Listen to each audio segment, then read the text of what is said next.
Hello everybody and welcome to the British Pint. My name is Christoph and today we're brewing one of my favorite recipes from the book Brew on British Real Ale, which is the Burton Top Dog Stout. It's a really lovely recipe that I've done very often, but always with a malt that is not exactly as specified here. So we're going to see how this differs this time, and also I just want to show you just a nice easy recipe to get a really good stout. So the Top Dog Stout from Burton Bridge is obviously from the city of Burton. And it is very heavy in chocolate malt instead of other roasted malts, which might be used in other stouts.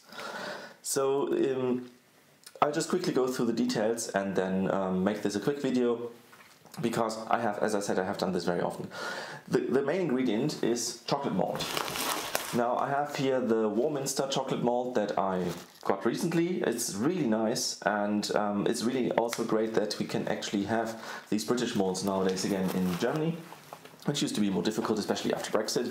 I used to make this beer mostly with Carafa 2 from Lallemand, which is also really nice, but it gives a very different flavor though, which is not that chocolatey. It's a very complex, different flavor on its own, like a bit of chocolate, a bit of coffee, a lot of other, I would say, fruity components, maybe dark fruity components in between. So do feel free to compare these two, but I'm going to go with this one, 6.5% chocolate malt. Then we have 18% of torrefied wheat. Now torrefied wheat is normally something that is described as rather neutral, because wheat doesn't have a strong flavor on its own, and even though this is very slightly roasted, this is minimal. So it is a very pale one.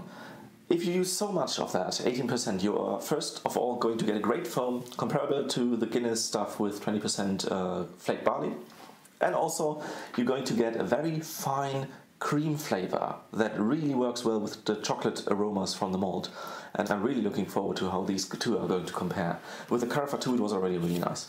And the rest is pale malt. In this case it's British standard pale malt, and that's it, so very beginners friendly. The whole thing is then bittered to 40 IBU with Challenger. This one has 4.9% ABV, so you're going to get a needed gravity of 12 degree Plato, maybe 12.5. Something around there, 1048 to 1050. And the color we're going to get is somewhere around 130, so this is rather pale for a stout, but it's okay, it's in the range. So that is basically where the recipe of the book leaves you hanging, because there are two other components that you need, which are the yeast and the water. I adjusted my water in the standard way that I'm currently doing it for all my stouts, which is a bit of calcium chloride, a bit of lactic acid to reduce the hydrogen carbonate. I'm getting a pH of 5.4 with the water that you can see it is crabbed here. Just going to show that you don't need to get exactly that water, just something that is a bit chloride heavy will help give a good mouthfeel. The yeast I'm going to use, and it's the first time I'm using this, is the Verdant IPA from Lallemand, which is British yeast from Cornwall, from the Verdant Brewing Company. And I've read a lot about it. To many people this is too fruity, so I think it's going to be great in something that is supposed to have a Burton profile. You can also use White Labs 023. And I think some say this is the same as dry-yeast 1275, which is Thames Valley, and the White Labs is called Burton Ale. So they are going to give red apple as one of the main aromatics. This one might be a bit more tropical, or maybe apricot, something a bit more out there. But yeah, in a fruity, chocolatey stout, I think this will be a great combination. I'm really looking forward to the profile I get. So with the dry yeast, normally I'm getting far less aroma than I like to, because British beers are yeast forward. So normally you wouldn't use dry yeast, but with this one that some people complain is too fruity, perfect for that. I'm going to go with 0.5 grams per liter. That is the minimum of the standard recommendation that you would use for around 10 degree Plato. Of course, high gravities need higher yeast counts always. And then we're pretty much set. I'm going to go for around 20 degrees. Some people say you should start with 18. I'm not going to do any fine tuning because I do not have a proper fermentation control.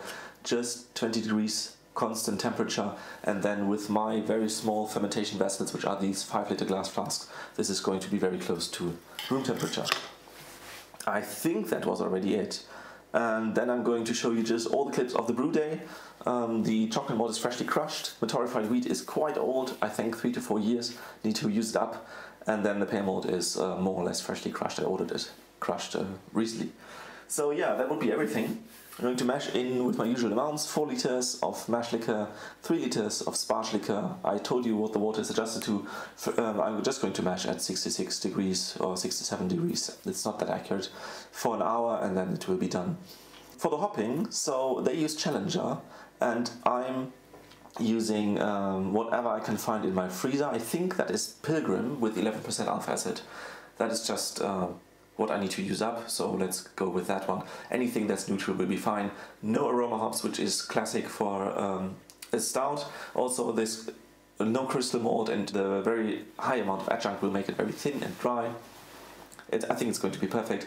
I'm going to taste it from my beer engine with sparkler, of course, so you can look forward to the next video, which will be the tasting, and then I'll see you next time. Take care.